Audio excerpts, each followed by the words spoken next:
Yan. So, ito yung final access natin mga kasipa, no? Ayan. So, pang YouTube na to.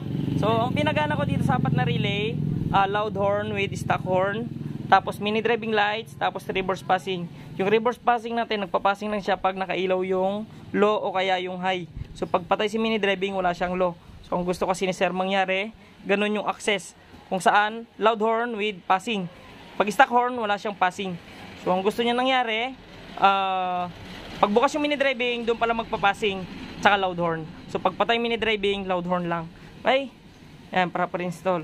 Ginamit ko dito, ito, isa, para to sa busina, trigger, tapos high and low ng busina, tapos pangatlo, mini driving lights, pang-apat ay reverse passing. So reverse passing siya kasi hindi siya reversible.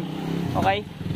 Yung tinawag kasi nating reversible, 0 to 12, 12 to 0. So ibig sabihin, patay ang mini driving, nagpapassing, low nagpapassing, high nagpapassing.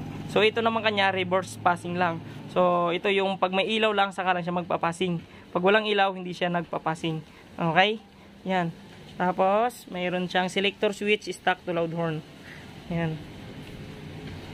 Wala po tayong tinalop, wala tayong binuhol, lahat nakahinang. Yan.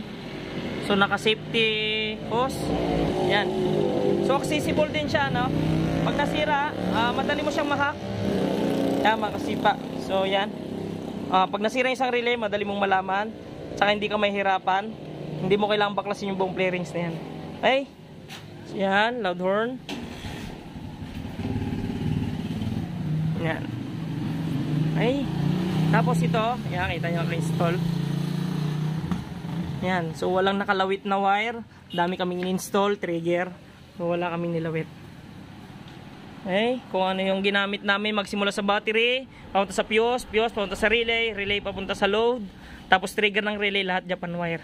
So walang tinipid na materialis dito mga kasipa, para sa safety ng ating mga alaga. So again, Yamaha 2.1 Y-Connect. So yan yung gawa natin ngayon. Okay, pinalas namin ito mga master. Tinanggal ko lang yung isa, dalawang tornilyo. Tapos dito naglalak lang yan, pero sungkitin nyo lang, matatanggal na yan. Tapos meron yung tornilyo dito nakatago. Yun yung trigger nya dito. Tapos isa dito. So yun lang, pag natanggal na, pwede nyo nang hilain yan. Tatanggalin nyo muna yun nandito. Pero doon wala nang ibang ihahak, kundi isang tornilyo, dalawa. Tapos sa gilid wala na yan, susungkitin lang. Tapos meron dito sa ilalim, tatanggalin. Tapos dito lang. Yun lang. Okay na. Wala ka ng takas, Y-Connect ka. Ito na mga kasipa, yung finished product natin dito sa Yamaha Y-Connect. So nakabit na namin lahat. Yan. Yan. So accessible. Yan, kita nyo yung wirings natin. Yan. So hindi lang siya basta pinagana. Naka-safety din. Okay, so accessible, madaling matrouble, just in case. Ito lang yung tatanggalin natin dyan. Yan lang. So dyan na tayo magto-troubleshoot. Kaya compare dun sa yung relay nasa loob, mahirap i-trouble. So dito natin nilagay para accessible. Ito lang tatanggalin niya. Okay? Wala siyang modification, stock lang. Okay? Tapos, mini driving lights, sige sir, low. High. Yun o. So hindi muna namin nilagay. Okay na sir?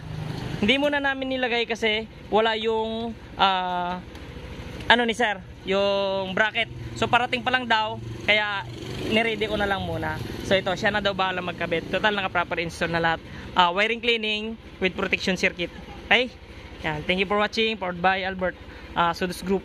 Okay? Yan. Sir, busina. Loud horn. Yun. Okay?